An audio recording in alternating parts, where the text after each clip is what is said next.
Live from the world's capital markets, here are the latest financial headlines brought to you by News Factory. Hello and welcome to Wednesday's financial news. Stay with us for more market headlines.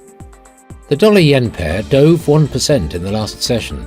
The stochastic indicator is giving a positive signal. The Bitcoin-dollar pair fell 0.6% in the last session.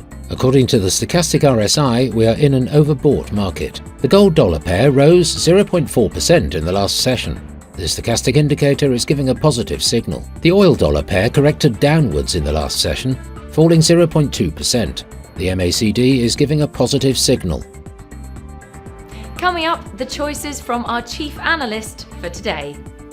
Gold prices extended their record run, holding firm above the key $2,500 level, driven by a weaker dollar and growing investor confidence that the Federal Reserve will likely cut interest rates in September. The dollar fell to its lowest level since January as investors awaited revisions to US payrolls data on Wednesday and Federal Reserve Chair Jerome Powell's speech to the Jackson Hole Economic Conference in Wyoming later in the week. Demand for Bitcoin has been in a downtrend since April, approaching negative levels over the past few weeks.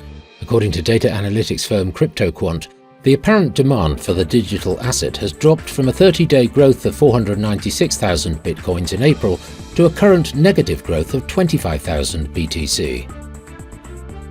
Those were today's major economic events, and now moving on to world financial headlines.